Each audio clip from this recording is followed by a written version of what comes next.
Hello, hello, hello. I'm back for another Laura's Life at 5. This is the grand finale tonight. This is the end of the 6-week tour of lives. I'm really thrilled to have some of you here on Instagram. I can see that we've got someone on YouTube that's tuned in. Hey, mwah, mwah, mwah. Good to see you. I haven't seen you since Atomicon. And we must get that meeting booked in soon, my darling. Let me just double check that we're connected to YouTube. I believe we are, but I just want to know. Yes, we are.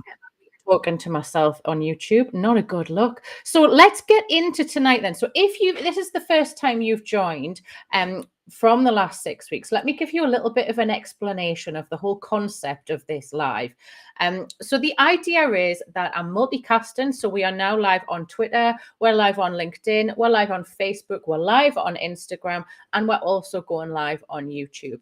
And let me know that you can hear me okay. I think we're all good on Instagram. I'm going to just double check the chat there because we have had a few technical issues over the last few weeks.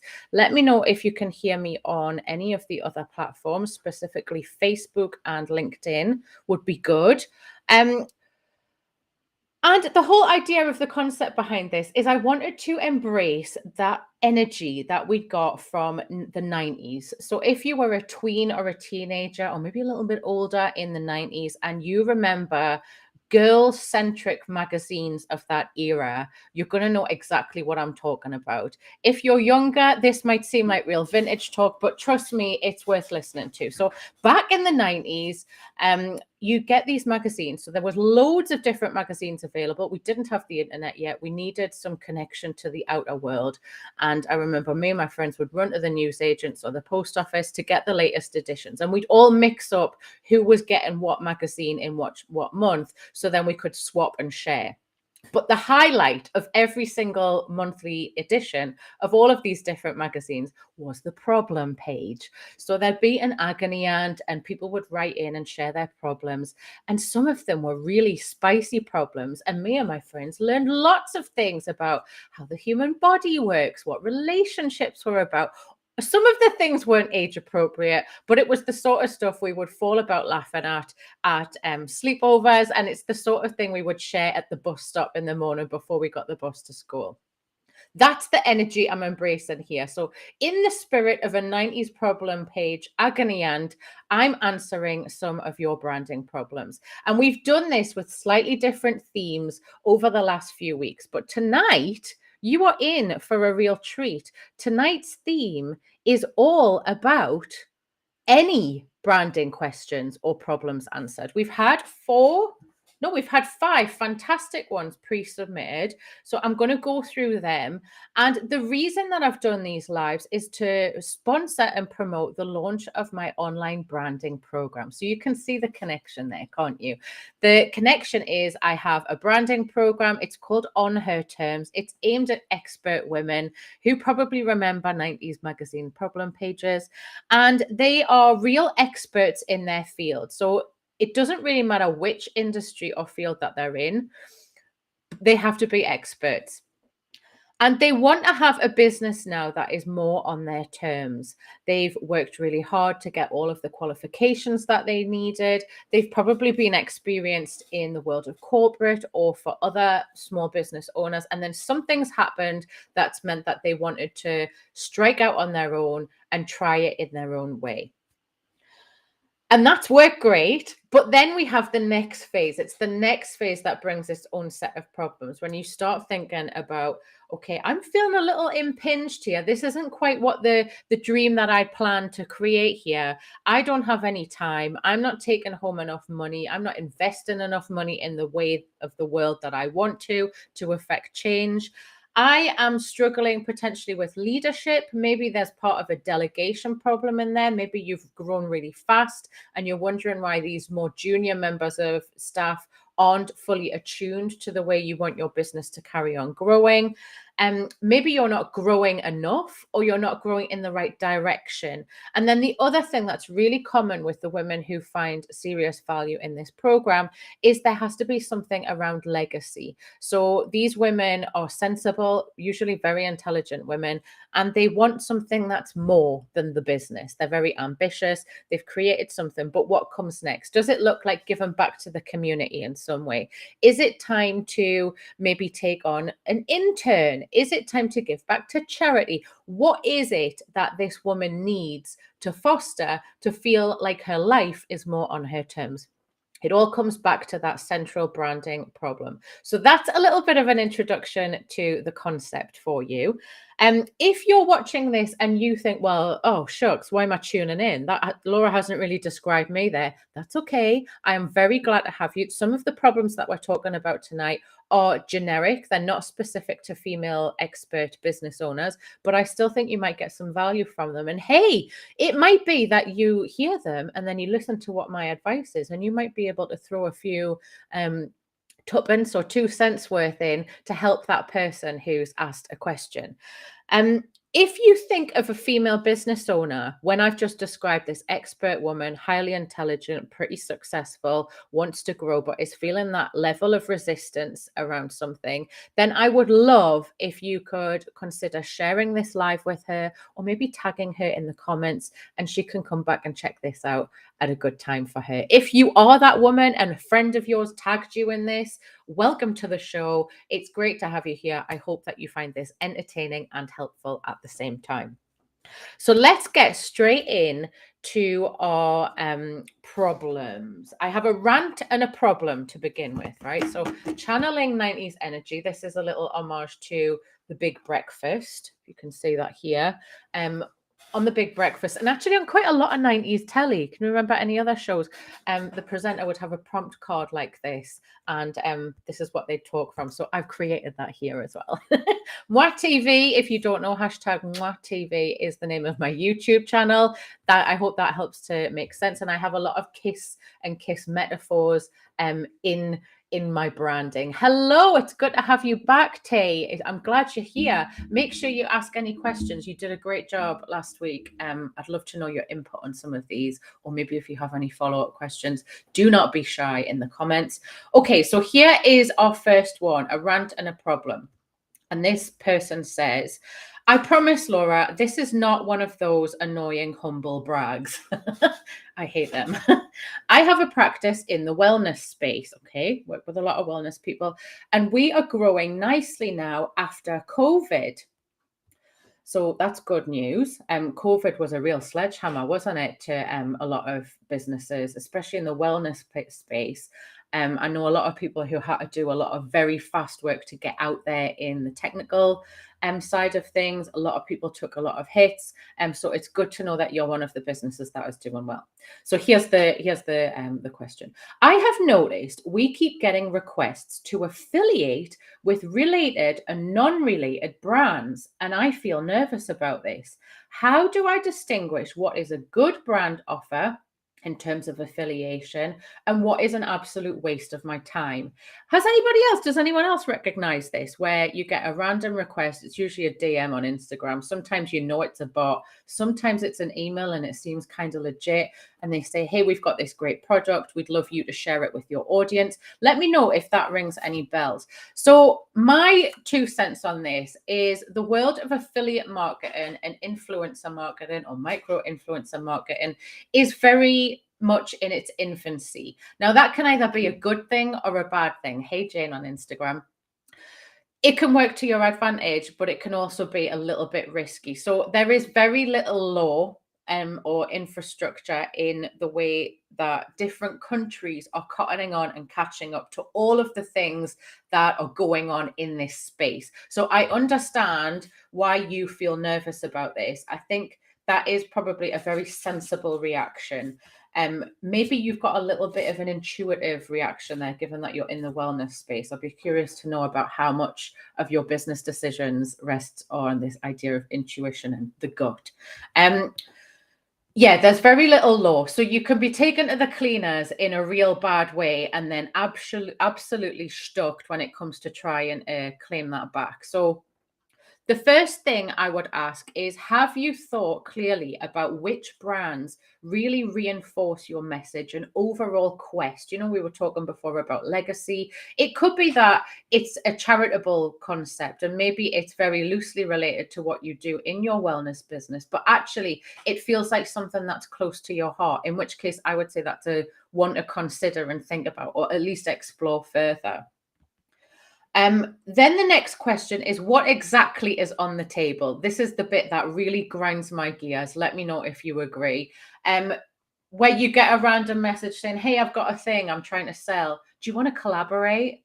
Well, what exactly is that collaboration? Is that a collaboration where you're going to pay me for my audience? Is that a collaboration where you're expecting me to pay you? At the minute right now on Instagram, there is tons going round about being on a 40 under 40 list, or once in a while I might get a 30 under 30 list, and I feel good that I look, you know, young enough in my profile picture for them to contact me about that. But then you go into a little bit further and they want like $5,000 to give you, to put you on that list. That's baloney, right? So there's a lot of that goes around. I want to get real clear straight away. So are they going to pay you for your reach? Are they expecting you to create a certain amount of content? Do they want you to, you know, like if this is like a dentist business, I'm thinking in the realm of wellness, you know how for millions of years, oh, you just got one for 50 under 50. And did you see how much they wanted? I wonder if the bot is listening to this right now, Tay. They clearly are seeing that we're connected.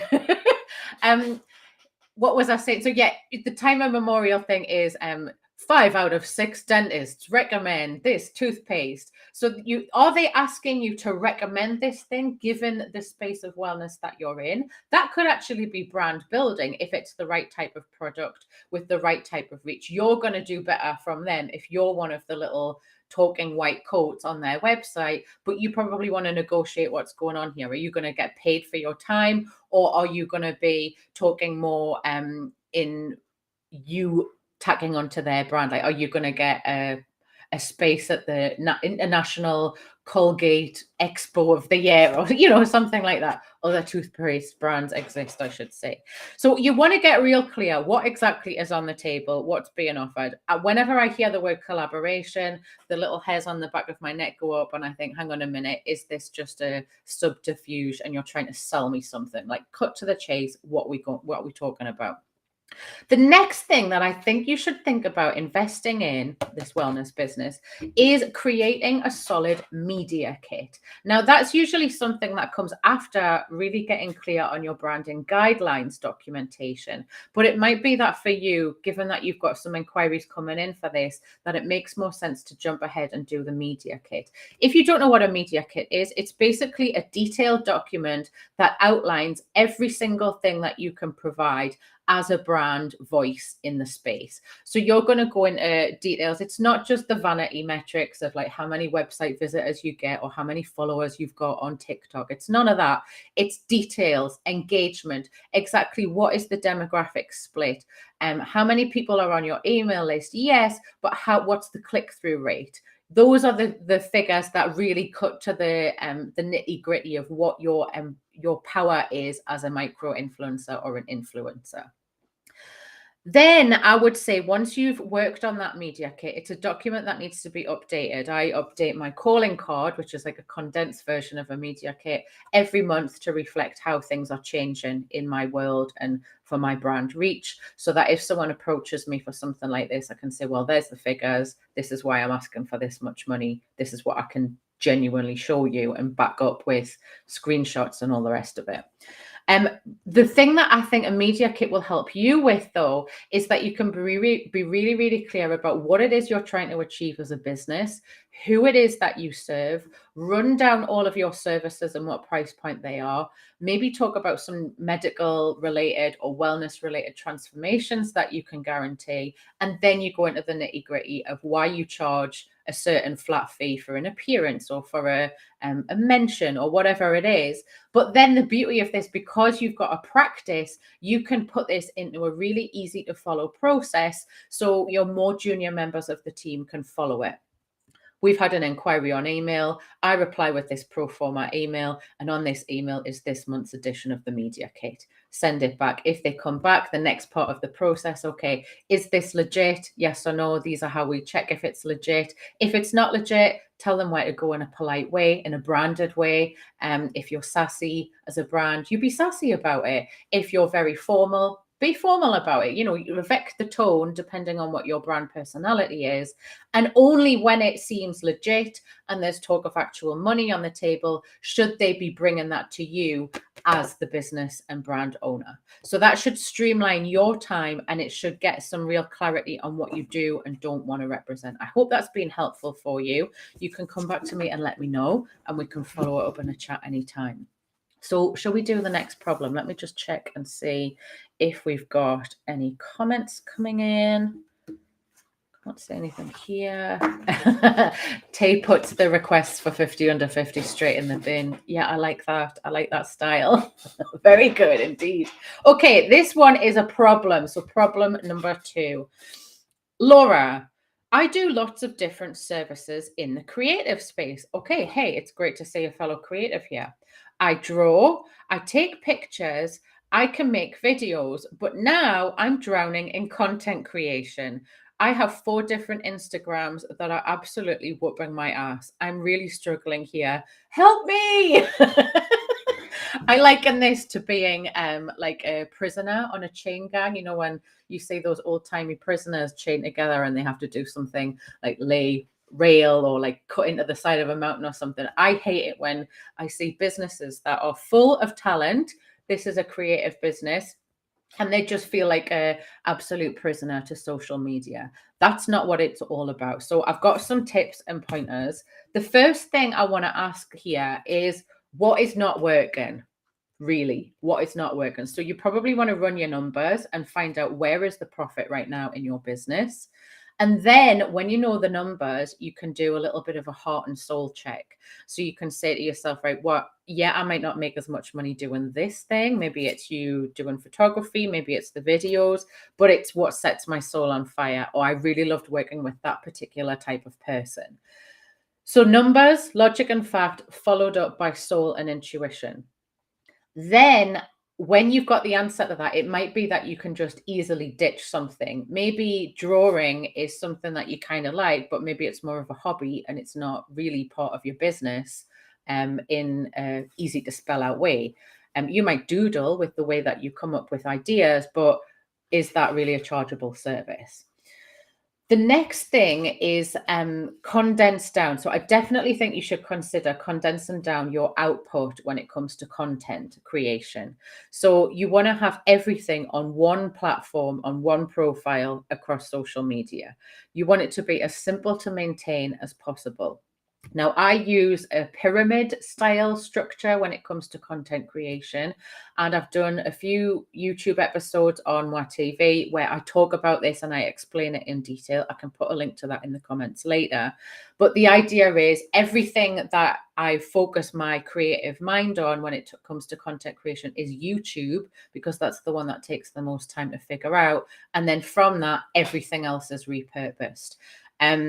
That's what works for me, but there might be a different structure for you. So spend some time, just take a break off social media. Stop thinking that you've got to put a post out every day on all 4 of your profiles, and just say, right, I'm taking a month off. It's not going to be the end of the world. Hey, Julie, you need to get some clarity on what you're doing, why you're doing it, and then focus on implementing that. Now, the final thing I wanted to say, and I'm going to say this with love, is what you've talked about there, that you do a little bit of everything in the creative space, is a huge red flag to me. It points to having a lack of clarity. So I want to start challenging you about your brand purpose. Have you got a clear purpose behind why you're doing what you're doing?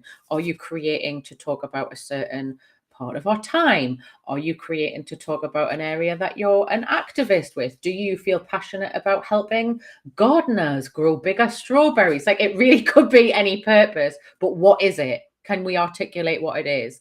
The next thing is your vision, and what is it that you are looking to achieve? So you might be helping gardeners to create bigger strawberries, but actually your overall purpose and vision is about revolutionizing the creativity in the fruit and veg world. I don't know. You see the difference between current purpose, wider vision. That's my point.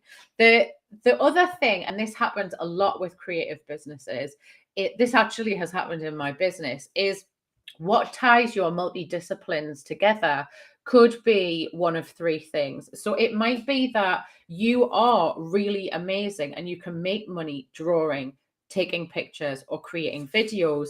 But actually, the thing that ties this all together is it's the type of client. So to use the gardeners with strawberries, maybe your client is people in the agricultural world. Hey, Sue, good to see you.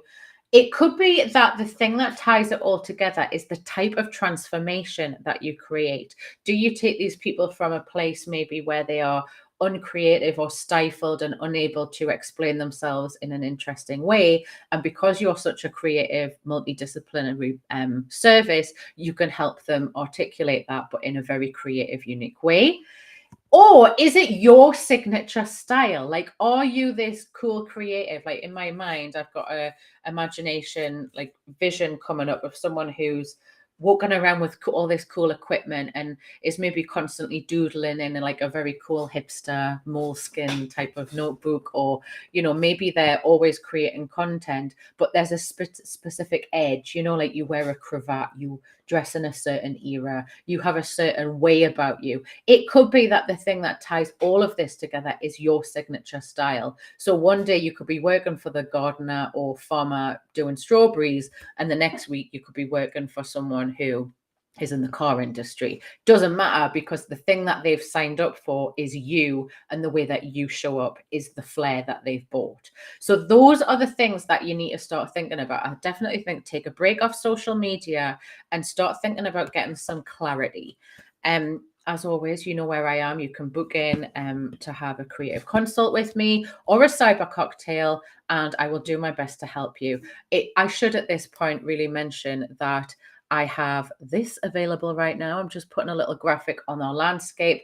This is the Apply to My On Her Terms brand program, which is specifically for female experts. Maybe the person who just signed in is a female expert and she's an expert in creativity. The link for that, if you're on Instagram, is laurapearman.com/on-her-terms-apply. If you're interested in the creative consult, it's laurapearman.com/creative-consult. And I will be putting links in the chat when we finished all of these lives tonight. Let's go in to the next problem, shall we? So the next problem, okay. Right. I'm a relatively new entrepreneur. Hey, welcome to the world of entrepreneurship. It's nice to have you here. Jump on in. But I'm definitely an expert in my field. Okay, so this is like what I talked about at the beginning of the show tonight. This person has bona fide expertise, but they are new in the entrepreneurial part of their expertise. Please, will you just explain in your plain English way what on earth a personal brand is? Does this really matter for me? On face value, it all sounds like hooey. Hashtag just saying. All right, already I love this person. So stay tuned, because we've got a problem or question coming up later on, and I think some of how I'm going to answer that is going to help you. Oh, hey Sophie, it's good to have you on Instagram. So hashtag real talk. Yeah, there is a ton of hooey about personal branding on the internet right now. Right now, it's a buzzword, has been for the last few years. It's very overused. And it's very, very misunderstood. And I get on a few rants about this in my content. If you're new to me, you can check out some of that content and see just how annoyed I get. Hey, Sophie. Okay, so personal brand, all that means, right, is it's a specific architectural style for building a brand. There are other architectural shapes and structures that you can follow, but personal branding is relatively new in comparison to the more traditional structures of how you build a brand. So that's it. It's just a little bit more modern. And the reason it has come to exist is because we live in this world of the celebrity, and it's a recent phenomenon. And you see how people are doing business in a way that didn't fit those structures. So the branding world and the marketing world and what feels like everyone else and their dog has jumped on this thing of talking about personal brand. That's all it is. You can have a personal brand structure that's standalone, but more often than not, a personal brand structure is just a lens that fits onto the traditional style structures of other brands. So there's like 4 or 5 different pillars of architecture. Unfortunately, I was recently booked to do a masterclass on this, and I have signed an NDA agreement. So I am completely locked up about talking about this particular part of branding until September. I will be doing more content on it if you're happy to wait. If you really want to know what they are, you need to book in for a creative consult. That's when we can go outside of the NDA agreement. But what you need to know in a nutshell and in a headline, it cut through the hooey, is personal brand is overused. Yes, there's a lot of garbage out there, but it does have a sense. So when I talk about it being a lens, if you can imagine this is the camera and you put a different lens on your camera for different visuals, personal branding as a lens can be applied to all of the different traditional branding structures. That's it. I hope that answers the question. I've been quite to the point there, haven't I? You can learn about branding architecture if you apply and join me on my On Her Terms branding program. I've just put a QR code on the landscape there. I've already shared the link in tonight's live, and I will be putting direct links to that in the comments below. If you're really interested in looking at the application page and you are up on Instagram right now, you can scoot on through to my link in my bio and you'll see there's a button that takes you straight to the application section. That will cover all of the content, but one of the pieces of content that we get into is how are we going to create an exact structure, an architectural plan for your business? Which one of the structure models works? Does it serve you in a long-term way? One of the things that is really appealing about this idea of personal branding is that it's very flexible. So if you think about someone like a celebrity chef, I won't say a name, right? But think of a celebrity chef. Then think about the way that they've built their business. So they've become a celebrity because they're probably on the telly showing you how to cook food. And it's a certain style of food and it's done in their signature flair, which actually relates to the problem we were just talking about. But now they're making more money. So now they have a line of cookware products. And that's probably in association with a high street store or an online cookware provider. But it's their signature whole range of kitchenware products. Then that celebrity chef or cook can now do a tell-all book. Maybe it turns out that they have an area of their personal life that we knew nothing about. Maybe they secretly love to sculpt in clay. They could do a book about that. But the thing that ties them together is the signature flair. This is what we were going into before on the previous problem. If you love the celebrity, doesn't matter whether you like the way they cook, doesn't matter whether you buy their spoons, doesn't matter if you hate all they did about cooking and you just care about this pottery book, that's what ties it together. So it's that idea of flexibility that is so appealing about personal branding. I think that's part of the reason, as well as this celebrity culture that we live in these days, that is part of the appeal. There are other structures and you can look at them. Okay, let's get into our next question. So we've got a question now. Okay. Laura, what's the fastest way to grow a brand? YouTube, podcast, or TikTok? Okay, this gets my goat straight away. So what you've listed off there, sweetheart, is a bunch of social media platforms. You're not telling me how you plan to grow your brand, are you? So yes, a brand can be emphasized and amplified on social media, but that is social media strategy and in some cases, social media tactics. That is not branding or brand strategy. So straight away, if you're talking about growing a following and what you mean instead of the word brand is following on YouTube, then I would point you in the direction of a YouTube expert and say you need to speak to them about how you get fast growth on YouTube. But what they'll ask you when you meet with them is, right, who do you want to reach? Why? That's the brand and strategy bit. So that's the bit that comes before. And that's the bit we're talking about now. I want to ask you some big questions then. Why do you exist right now beyond social media? If TikTok, YouTube, and podcasting blew up in an ether tomorrow, why do you exist? That's what you need to answer first. And then exactly who are you existing for? What is it that you're doing? Are you selling them a service? Are you selling them a product? Are you taking them on some kind of a journey? What is it that you do for these people? Then the next question is, why does all of that matter right now at this point of time, at this point of history? Who gives a monkeys? Why? Why now? Then what is the transformation? We've talked about this a little bit already tonight, but what is the transformation that you bring to these people? Usually, you have a story arc in most all storytelling. So it doesn't matter whether it's a movie or literature, whatever. Point A is where the protagonist starts. Point B is where they finish. They either arc up like this, like something amazing happens and then they end up here, or sometimes something really terrible happens, but they still end up here. What is that transformation that you provide? Why does that matter right now? Why does that matter to the people you want it to? And how together does that explain to me why you exist? When we've got the answers to those questions, then we can start getting more strategic about how you're going to speak to them, where you might show up, what is the rest of your marketing plan beyond just social media, beyond the internet even. What is it that you're doing to create a lasting impact, to do what it is that matters now? So you've got to go a bit deeper before beyond thinking, how do I get to 1 million subscribers or followers?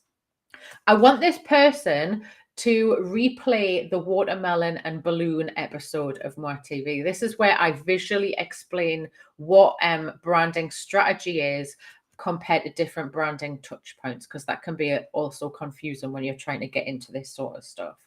I've also got a free quiz coming out at the end of July. I really suggest whoever it is that sent me this takes it. I think I'll be able to help you a little bit more, but you need to do the quiz first. So if you can hang on, 4 weeks, stay tuned and I'll help you. Hey, Natalie, it's good to have you here on Instagram. Okay, let me just see how we're doing over here. Good, good, good.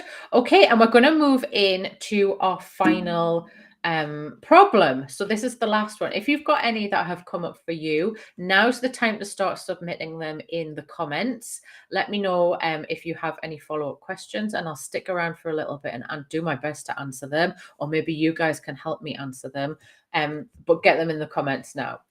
So the final problem is this. My career and qualifications, Laura, are so varied. How can I ever go about positioning myself as an expert? Okay, the first thing that I've done a little doodle on this, is TVI. That's how I remember this. So there's different ways to create expertise, and usually that alludes to having a personal brand. I covered this with my mentor, Philip Van Dusen, in one of the episodes of Moi TV. You can go back and take a look at that. But this is what I mean by TVI. So can you see here? We'll just hold this up for the phone. You see you've got an eye shape and what's like a long rectangle shape. Do it over here. An eye shape and a long sideways rectangle shape. These are the very traditional old school ways of building expertise, or arguably not. So the first one, knowing in a deep way about one specific thing. And then this one is knowing very little about a broad selection of things. You can see that here, a lot about one thing, a little about a lot. So that's the traditional ways of expertise. We've now got this new era where you can either have V-shaped expertise or T-shaped expertise. I'll just hold that up here. So V-shaped is where you've gone from being in a wide, knowing a little about a lot, but over time that has eroded into one specific zone of genius, but you still know a hell of a lot about these things. You've gone deep on those things. The other thing is T. So you've gone from being a generalist, knowing a little about a lot of different things, and then you've gone and done a deep dive in one area of expertise. So this is the visual that it looks like weird runes, doesn't it? Take that as a sign if you want, I guess. It's not, it's a diagram. You could, I don't know. So the idea is I want you to think about your career and qualifications. Are you actually like this and you've got a varied career, but it's always been doing the same sort of thing? Are you currently like this? And what can we do to create this sort of shape in what you stand for as a brand and what you serve, who you serve, and how you make your money as a business? That's the first bit to get started on this. Then we can start thinking about how you're going to position yourself as an expert when you have the clarity on what it is you want to hone your expertise on. There's a good chance that if you've got a big variety there, actually it might be a really good idea that you interview people that you've known over your career, or you invest in doing that in an objective, impartial way. I am willing to bet that people from different walks of life and different eras of your career would probably say some of the similar things about you, about how you show up, about your professional attitude, and what impact you have. And it actually might be that the answer to this idea around your expertise is in those answers. So that's where I think you should begin. As always, with all of the people, we've had all anonymous tonight. If you want to follow up, you can get in touch with me by booking a creative consult. If you relate to one of these problems, you can book a creative consult at laurapearman.com/creative-consult. If you're a female expert and you're interested in creating a brand that is on your terms, I invite you now to apply to the next round of my online branding program called On Her Terms. If you're on Instagram and you're watching in the vertical, not the landscape, so you can't see the QR code we've just put up, the link to that is laurapearman.com/on-her-terms-apply. Or you can scoot on through to the link in my bio and just hit on the apply button. When you go on there, it's going to give you a breakdown of how it all works, and then it'll take you to the application form. The reason we have an application form is to keep things safe and fair. By that, I mean, I take a collection of women in without any conflicts of interest, and I make sure that every applicant feels comfortable and open. It might be that, I don't know, say you're a wedding photographer and you want to build an expert related brand, and then we have an application from a pet photographer. It might be that you guys are cool and actually it would benefit you to be in a cohort together to work with each other in the way that you build your brand. Yes, you're both female expert photographers, but you work in a different area. It could be that you're still those same people, but you don't want to have anything to do with each other, in which case we navigate that without anyone feeling awkward. I take that awkwardness away through the application process. This has been the final Live at 5 from a 6-week run of doing this every week. If you want to go back and watch the replays, you can. laurapearman.com/live-at-5. And that 5 is the number 5, not the word 5. And you can see some of the other problems, some of the questions that have been submitted. We've had some fantastic involvement from different small businesses over the last few weeks. It's really been a pleasure to shout about them and share about them. So go back and replay them. And thank you very much. I look forward to seeing and hearing from you all more. And this is the last one. Thank you very much. Goodbye.